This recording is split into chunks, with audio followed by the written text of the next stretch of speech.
Le Rêvorama vous est présenté par Rêve Connecté, Entreprise enchantez vos expériences connectées.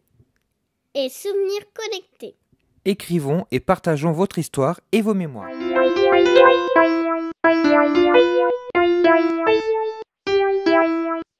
Bonjour et bienvenue dans notre nouvel épisode du Rêvorama consacré à Fantasyland. À Fantasyland. Oui, à Fantasyland. Nous allons vous montrer Taron, l'hôtel et plein d'autres choses. Comme Mousse au chocolat. Donc nous voici en direction donc de Fantasyland qui se trouve dans la ville de Brûle, qui est pas loin de Bonn et de Cologne. Et donc bon, pour y aller depuis Paris, c'est un peu compliqué niveau transport en commun.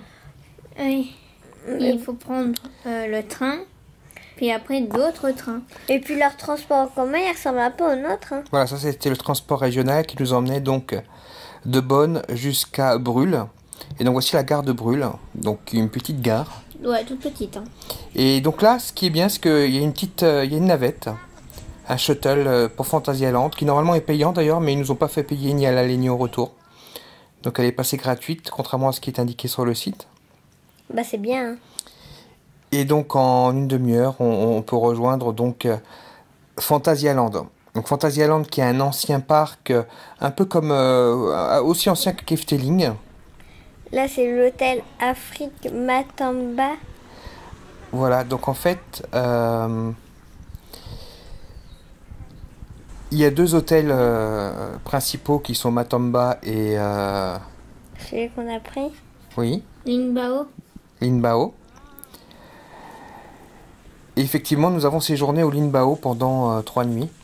C'est un hôtel chinois où on mange chinois. Bon, par contre, Faut pas manger. C'est pas le chinois qu'on mange d'habitude. Hein. D'ailleurs, il y a aussi du japonais. Mais c'est pas ce qu'on mange d'habitude dans les restaurants japonais et chinois. Alors, on en reparlera tout à l'heure, effectivement, de ce qu'on a mangé. Donc, on a choisi l'hôtel asiatique qui est donc juste à côté de la zone asiatique, ce qui est une zone asiatique Chinatown, donc au sein de Fantasyland. Et le Matamba est à côté de Deep in Africa. Là c'est notre chambre avec un lit superposé et un grand lit. Alors, j'aime bien le lit d'en haut du lit superposé parce que ça fait comme une petite tente. C'est bien. Alors bon, après c'est une chambre, tout ce qui est plus classique hein, dans tous les chambres d'hôtel. Mais bon, j'aimais bien la décoration, je crois que c'était plutôt classe. Et tout est feng shui, tout est censé nous être zen pour qu'on soit le plus détendu possible au sein de l'hôtel. Alors je sais pas si on était zen, en tout cas on était bien. Bon, au début, c'est sûr qu'on était zen au début, hein, mais c'est plutôt vers la fin. On était moins zen. Ah c'est sûr quand il faut partir. Et puis on a eu mal au ventre à force de trop manger chinois. À force de trop manger chinois. C'est vrai que quand on va dans certains parcs où on est obligé de manger toujours dans les restaurants, c'est vrai qu'au bout du séjour, on en a assez. Hein. Donc ça, ce sont nos coupons. Donc il y a les entrées plus les Quick Pass Hôtel. Donc on en a un par jour. Et ça permet donc, comme les Fast Pass, de ne pas faire la file d'attente complète pour les attractions, sachant que, mis à part pour Taron, qui est l'attraction phare qu'on verra tout à l'heure. Mais même au début, il y avait genre 1 heure d'attente. Ouais. Pour les autres attractions, en fait, quand on a l'habitude de Disneyland Paris, par exemple, en fait, on a l'impression qu'il n'y a pas d'attente. Oui, il y a 15 minutes. Donc voilà, donc ça c'est la décoration de l'hôtel. Moi je trouve vraiment très réussi, très sympa.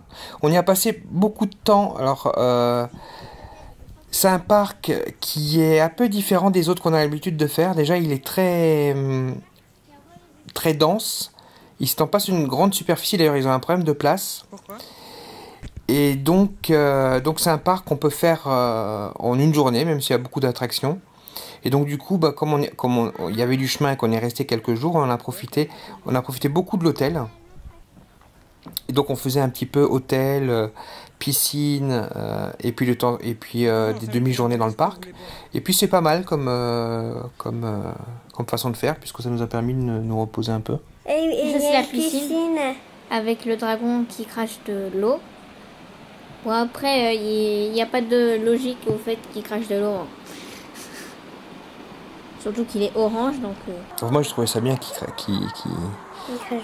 crache de l'eau. Moi j'aime bien les dragons. Il aurait pu cracher du feu dans l'air, ça aurait été trop cool. Ouais. Après c'est une piscine aussi là qui est tout à fait classique. Alors ce qui est bien c'est qu'il y a une partie à l'intérieur, une partie à l'extérieur. Et quand on est à l'extérieur on voit bien toute la déco de l'hôtel. Par contre l'eau est froide. Hein. Bah en fait l'eau elle était froide au début, mais la deuxième fois on est allé qui était l'après-midi. Et C'était froid aussi. Je l'ai trouvé... Non mais elle était quand même un peu plus chaude.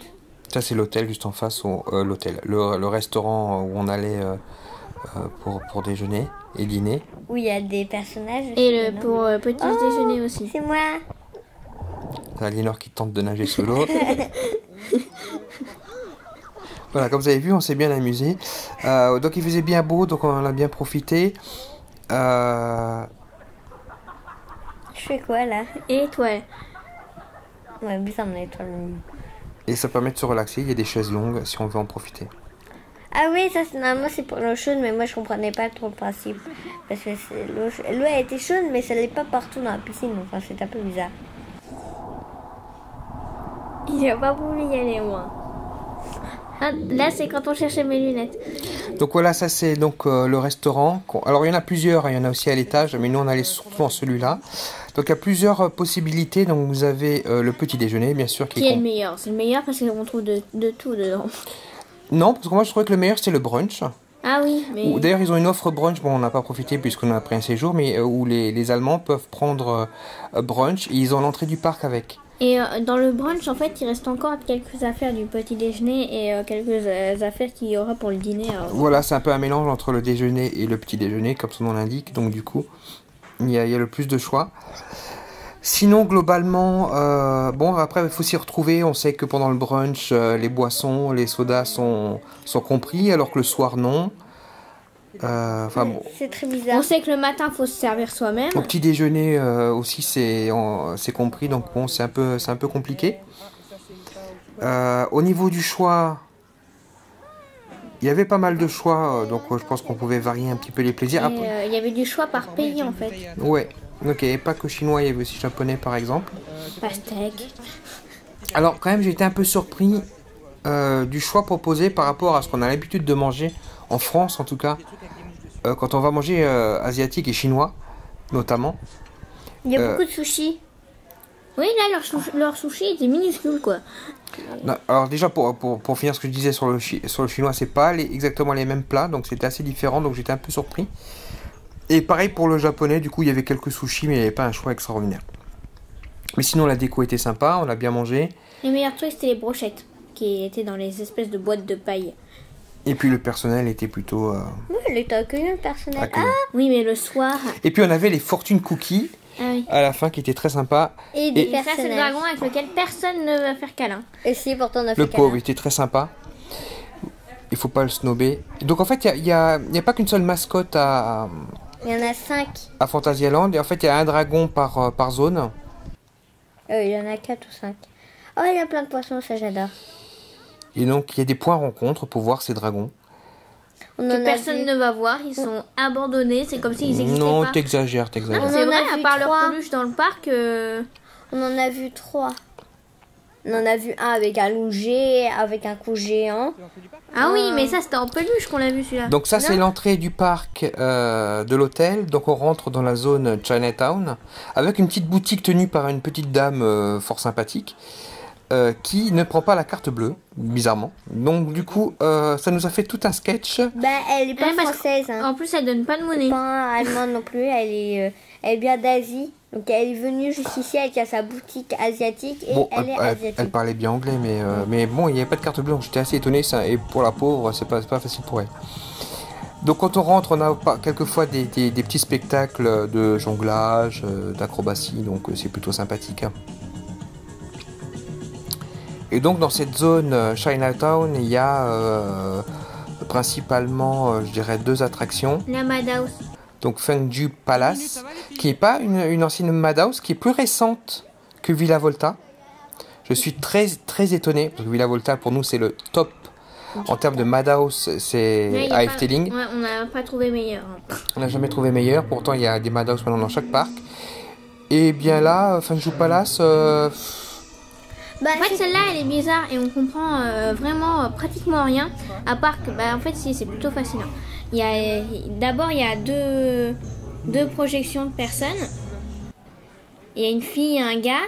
Après, il y a des méchants en pierre. Et on se bat contre et le gars il se bat contre les méchants en pierre et la fille elle se fait kidnapper. Donc ça c'est le pré-show, puis ensuite la Madhouse en elle-même, bon, je trouve que les décors sont... C'est une bonne idée pourtant, hein, le temple asiatique, mais je trouve que c'est moins... Ouais, c'était boîte. On a Klogheim où il y a Rek et Taron. Rek c'est une sorte de... Il va en arrière, il fait une grande montée en arrière et après il se... Voilà, c'est une espèce de RC Racer avec un petit parcours, c'est assez étonnant. En fait, c'est un train qui reprend la vitesse du parcours. Non, ça c'est Taron. Lui, il reprend de la vitesse d'un parcours. Donc ça c'est la super attraction effectivement de Fantasyland qui reprend de la vitesse effectivement plusieurs fois dans le parcours. Un peu comme Rock'n'Roller Coaster, mais avec un super parcours vraiment très sympa. Très rapide. Donc c'est vraiment une superbe attraction. On voit même en montée, il perd pas du tout de vitesse. Alors on se demande si c'est pas une attraction comme ça que va faire le parc Astérix prochainement. On aimerait bien. Et là vous voyez que les Rek et Taron par exemple, ils se croisent. Parce qu'en fait on est dans une zone où tout est un peu ramassé. Un peu comme dans tout le parc d'ailleurs, parce qu'ils n'ont pas beaucoup de place.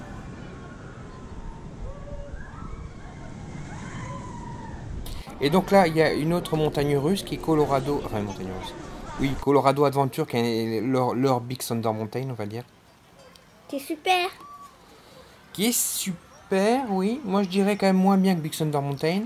Il y a des descentes un peu plus brusques que Big Thunder Mountain aussi. Mais oui, c'est très sympa.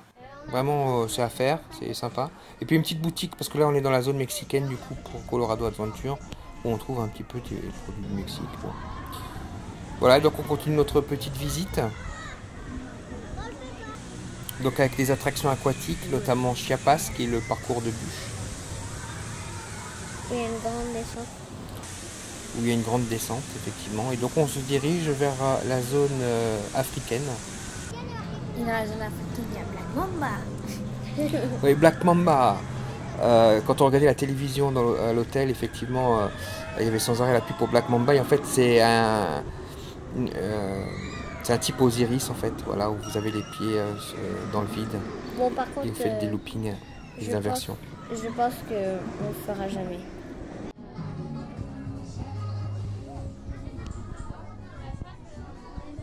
Voilà, donc ça, c'est un espèce de truc. C'est le dragon africain en fait, de la zone africaine. Et ouais, c'est la mascotte.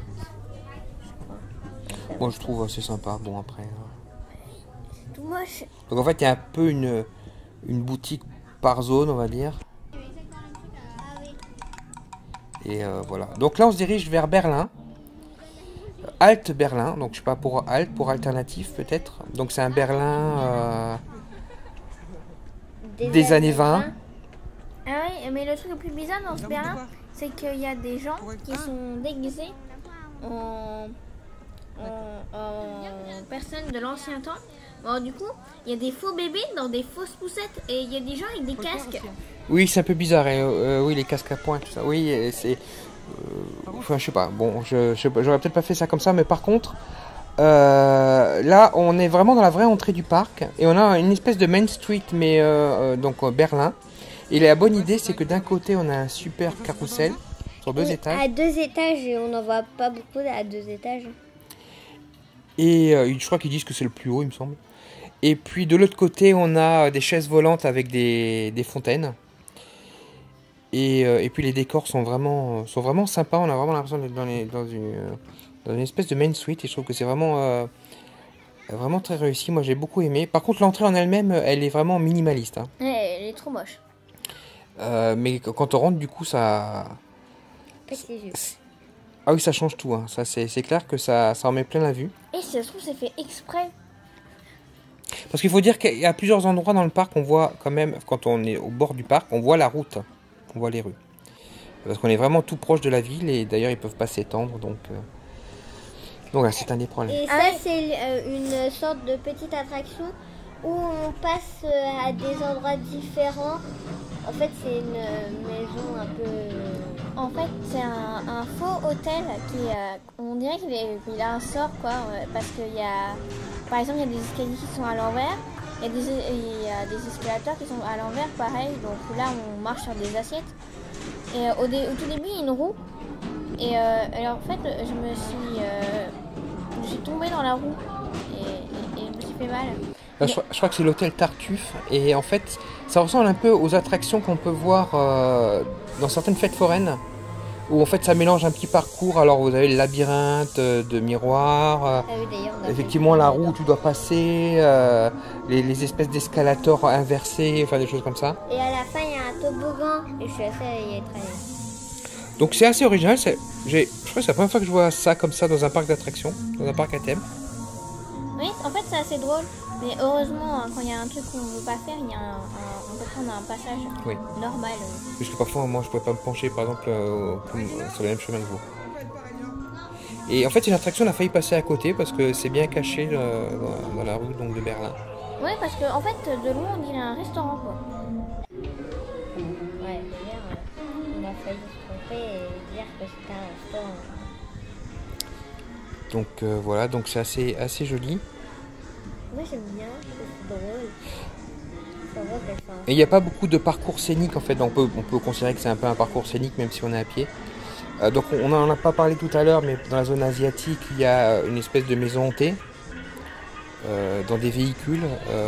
Bon c'est assez vieillot faut dire. Il y a le Hollywood Tour qu'on verra tout à l'heure. Ah bah voilà, on voit l'un des dragons, bah ça c'est celui de Berlin.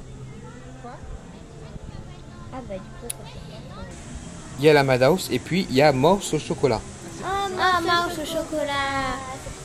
Donc c'est juste à côté de cette place-là justement, où il y a parfois souvent de la musique et de l'ambiance. Et c'est trop bien, et je fais que des bons scores. Et en fait, il y a des souris qui mangent du chocolat. Et nous, on est dans l'équipe du pâtissier, ou du chocolatier, je sais pas trop. Et on doit tirer avec des espèces de trucs pour faire la pâtisserie. Sur les souris et c'est trop bien. En fait c'est même plus facile à tirer que Toy Story Mania, du coup je préfère ça à Toy Story Mania. Et en plus ce que je trouve cool c'est que dans la file d'attente il y a beaucoup de décorations, on est déjà en plein dedans. Oui. Et ce qui est assez étonnant c'est que l'attraction a été inaugurée en 2011, soit juste avant Ratatouille. Et en fait quand on y pense c'est exactement ce qu'on aurait voulu pour Ratatouille. Alors, bien sûr, avec Ratatouille. Mais voilà, ce qu'il nous fallait, c'était une attraction interactive et immersive. Et c'est exactement ce qu'est Mouse au chocolat, contrairement à Ratatouille où on voit tous les écrans et tout. Ah ouais, j'imagine Ratatouille comme Mouse au chocolat. Donc voilà, même si les fans Disney ne connaîtront peut-être pas Mouse au chocolat, mais beaucoup de fans de parc ont quand même fait le rapprochement et se sont dit la même chose quand même. Donc oui, là on voit la file d'attente, donc il n'y avait vraiment pas d'attente. Hein. Et pourtant c'est une des attractions les plus demandées du parc avec Taro.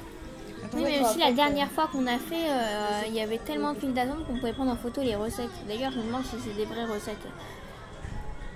Ah bah je sais pas, faudrait essayer. On les a pris en photo, alors il faudrait qu'on les communique à Nanou, notre cuisinière. Votre Nanou qui cuisine. Par contre, il faut aussi les donner un peu de traduction parce qu'elles sont pas mal. Donc là, on voit les véhicules. Alors, malheureusement, bon, à Fantasyland, on ne peut pas vraiment utiliser les GoPro. Ils sont vraiment assez durs là-dessus, donc on ne peut pas vous montrer, mais ça ressemble vraiment au principe de Toy Story Mania. Donc on vous renvoie vers le Révorama d'Hollywood Studios à Orlando. Vous verrez un petit peu le genre d'attraction que ça peut être. Donc ça c'est la meilleure boutique du parc parce qu'il y a toute une partie où il y a des peluches Mouse au chocolat. Il y a des peluches qui font du bruit, il y a des mini peluches et il y a des grandes peluches et la grande peluche est la meilleure. C'est celle avec ses moustaches qui tiennent le mieux parce que les autres elles sont un peu en n'importe quoi. Et puis moi j'ai eu ma casquette. Oui, une belle casquette Fantasyland. Ah non, c'est pas celle-là. Voilà, Mouse au chocolat. Ah oui, il y avait une version petite et puis il y avait une version qui répétait ce que tu disais avec une voix bizarre. Oui, et il y avait la version grande. Et du coup, j'ai préféré la version grande parce que c'était la plus belle en fait. Donc plutôt que de prendre une mascotte, nous effectivement on est reparti avec un mouse au chocolat, parce qu'en fait je sais pas si on vous l'a dit déjà, mais mis à part la collection de poupées des filles, on a aussi une collection des parcs d'attractions, des parcs à thème où on ramène au moins une mascotte, 2 quand c'est un garçon et une fille, des parcs à thème, et comme ça nous fait une collection et des souvenirs de nos différentes visites. Mais sinon niveau merchandising, Ouais, en fait, on dirait que Fantasyland, niveau merchandising, ils sont pas si forts que ça, hein, parce que à part le côté mouse au chocolat... Et la casquette. Un carnet? C'est une casquette, tout le monde a des casquettes avec des noms de parcs dessus. Mais elle est trop cool. donc nous voilà de retour donc sur la place En fait, on y allait souvent sur cette place parce qu'elle est un peu... Elle est trop belle. Ouais, déjà, il était près de Moss au chocolat. Donc là, on se dirigeait vers une autre zone Montre sa casquette. qui était plus donc la zone Fantasy. Où là, Fantasy, effectivement, avec la ville Woostown. Et donc là, on voit une nouvelle attraction qui est en train d'être construite. Ça va être un flying coaster. Où a priori, je pense, on va être couché et on va faire l'attraction couchée. Donc voilà, il continue dans les attractions fortes, à sensation forte. Et donc là, on va vous montrer une attraction qu'on a fait avec Aliénor, qui ressemble un petit peu à Crush Coaster dans le principe. Ah oui, en fait, on est dans des véhicules qui tournent sur eux-mêmes et qui font un parcours. et qui font un parcours. Alors attention, parce qu'au début, on est dans un ascenseur et il y a une grande descente. Hein. Donc ça se voit pas, mais il faut faire attention. Enfin, faut être prévenu, sinon c'est la surprise. C'est Winja Fear et Winja Force, donc apparemment il y a 2 parcours. Nous on a fait Winja Force, je crois. Et voilà les parcours, donc on tourne sur nous-mêmes. Donc le parcours il est assez doux, contrairement à d'autres du même genre, il est assez doux comme Crush Coaster. Bon après c'est... Encore quelqu'un qui vient? Moi j'adore le moment où on descend sur nous-mêmes. On n'a pas les mêmes décors évidemment, mais oui non c'est sympa. Par contre, on dirait que à Fantasyland, ils adorent les ascenseurs, car le coup de l'ascenseur qu'on ne savait pas qui était là, c'était aussi dans River Quest. Oui. On était dans la bouée, et là, tout d'un coup, la bouée rentre dans un ascenseur, on va ultra haut, et là, il y a une grande descente en bouée. Oui. Alors, pour River Quest, c'est un peu la déception parce que c'est un parcours type Romus et Rapidus, donc dans un... pas dans une bouée, mais dans une embarcation et ronde, et puis donc on descend comme des rapides, et effectivement donc on passe un long moment à monter dans l'ascenseur, et puis ensuite tout ça pour une chute qui finalement est plutôt Ouais. pas si grande que ça, même s'il dit que c'est la plus grande chute. Ouais, j'aurais préféré pas de chute, mais qu'on descende lentement. Ouais, avec que ce soit un plein peu de plus long. décors. Donc là ça vaut pas le Popeye d'Universal Studios, Pour l'instant, rien Universal Island of Adventure. Ouais, pour Rien l'instant, ne vaut le rien ne vaut Popeye. Popeye. Popeye, c'est trop cool. Donc là on aime bien aussi quand on peut survoler un peu le parc dans une espèce Un peu d'engin. de parcours. Donc on voit un peu la zone aussi pour enfants, la... Kindern. Et on voit pas, aussi la grue. Kinderland, hein, c'est le pays des enfants, et effectivement on voit la grue de la construction qui arrive, donc qui est juste à côté de Kinderland, hein, Ouais, Ce bon, qui est tout- c'est un peu bizarre. dans le royaume fantasy. Ça a l'air d'être un peu steampunk, cette nouvelle attraction, comme c'était à l'époque Discoveryland au départ, donc ça peut être intéressant à voir. Ah ouais, par contre, et il y a ça. Alors c'est- parcours scénique qu'on a bien aimé, c'était Hollywood. Même si en fait c'est un peu comme un truc hanté, hein, parce que ça date tellement que... Ah, moi je regrette de ne pas avoir fait l'attraction des Dents de la Mer, Jaws à Hollywood Studios, parce que il n'y est plus, hein, il a été remplacé. Et donc du coup là de voir les Dents de la Mer ou de voir King Kong, j'ai trouvé ça assez sympa, même si c'est un peu vieillissant, on voit bien que c'est vieillissant. Je trouve que ce parcours scénique était assez sympa. Oh, on a une araignée. Bah, par contre, j'ai toujours des doutes sur la première scène, les Dents de la Mer. Un gars avec un manteau jaune à côté de trucs qui ont l'air super vieux. Juste à côté, il y a une autre montagne russe en intérieur cette fois-ci, donc du même genre entre guillemets que Space Mountain, c'est Temple of the Night Hawk. Ah, c'est trop bien, sauf qu'on Et c'est long. Oui, mais on pensait qu'il allait avoir plus de décors. On se retrouvait beaucoup dans le noir en fait, avec rien à voir. Donc il n'y avait pas de looping. Et le parcours, effectivement, ils disent que c'est le plus long. Parce qu'on reprend plusieurs fois en fait. On fait une montée et on reprend plusieurs Ouais, fois. mais finalement, je me suis presque ennuyé. Mais par contre, le bon côté, c'est que c'était familial et Aliénor a bien aimé.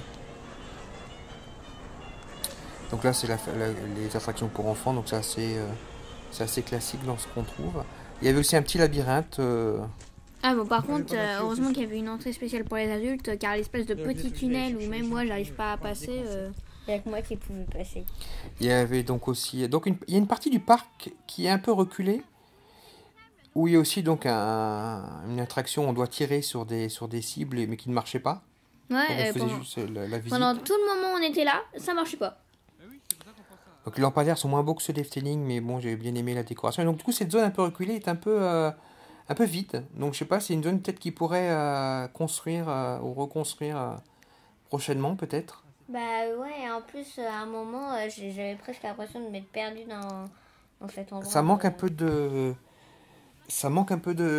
parcours scénique maintenant en fait. Fantasyland, c'est un très bon parc, on s'est bien amusé. Oui, ça manque d'attractions qui ne sont pas associations fortes, des attractions que je fais volontiers. Et c'est un parc qui est très intéressant parce qu'il est construit voilà, de façon très dense et tout, donc il est très joli, bien thématisé, donc c'est vraiment un parc sympa. Sauf effectivement que toutes les constructions là, récentes et sont des attractions à sensation forte et je trouve que ça manque de variété au niveau des parcours scéniques. Et il y a pas de simulateur 5D par exemple. Enfin, voilà, il manque des choses. Donc je pense qu'ils devraient développer aussi d'autres types d'attractions. Et puis ils devraient surtout remoderniser leurs anciennes attractions parce que là... On vient de voir un arbre vivant. Non, en fait non, c'était juste un arbre avec une tête. Alors moi, parce que j'ai lu, ils ont commencé comme Efteling avec un bois des contes. Mais il n'en reste pas grand chose. Si c'est tout ce qui reste, un peu dommage. Donc là on voit effectivement River Quest dont on parlait tout à l'heure. Avec la fameuse chute qui est censée être impressionnante. Non, en fait ça c'est la dernière chute. C'est celle qui est pas impressionnante. C'est pas la plus grosse? Non, la plus grosse était vraiment très grande. Et il y a une tour de chute libre. Ça c'est Mystery Castle. Qu'on n'a pas fait parce que... Moi je suis pas fan non plus. Ouais. Ça donne pas trop. En plus, je crois que ça va aussi sous le sol. Ouais. C'est tout à l'heure, la chute est vraiment super grande. En plus, ils le font plusieurs fois. À la fois, tu dois avoir le ventre retourné. Voilà, bon, faut aimer. Hein. Il y en a pour tous les goûts au niveau des sensations fortes, dont cette attraction qui est un peu un genre Talocan qu'on retrouve aussi dans pas mal de fêtes foraines. Donc il y a des jets d'eau, mais les jets d'eau ils s'arrêtent juste avant qu'ils passent. Des flammes aussi. Voilà, il faut aimer vraiment les grosses sensations. Ouais, Oui, par parce que contre, là, il y a quelque chose de magique. On a vu une personne garder sa casquette. Et au final, à la fin du parcours, elle avait toujours sa casquette. Donc je sais pas c'était quel tour de magie, mais en tout cas, il l'a gardée. Donc finalement, on conseille d'aller à Fantasyland, c'est un parc à découvrir. Mais voilà, bon, alors de Paris, c'est un peu compliqué. Il faut prendre le TGV, un train, plus le train régional. Mais c'est tout à fait faisable. Donc n'hésitez pas. À bientôt. À bientôt. Voici Léa, directrice d'une PME. Elle aimerait créer le buzz autour du lancement d'un nouveau produit. Cependant, elle ne sait pas comment s'y prendre. Là, c'est Roger. Il souhaite transmettre son histoire à ses proches. Mais Roger est perdu face aux nouvelles technologies. Enfin, nous avons Margot, maman de 2 petites filles. Elle souhaiterait qu'elles soient rapidement initiées à l'informatique pour les préparer au monde de demain. Grâce à Rêve Connecté, Léa, Roger, Margot et ses enfants vont pouvoir réaliser leurs projets en devenant des pros de l'expérience connectée. Cette entreprise, spécialisée dans les nouvelles technologies et le web, vous permet de vivre vos rêves connectés. À travers 3 types de prestations adaptées aux professionnels et aux particuliers, Rêve Connecté vous accompagne et vous conseille dans tous vos projets numériques. Grâce à Rêve Connecté, Souvenirs connectés et coach numérique à domicile, créez une expérience mémorable autour de votre entreprise ou pour votre famille. Alors, n'hésitez plus.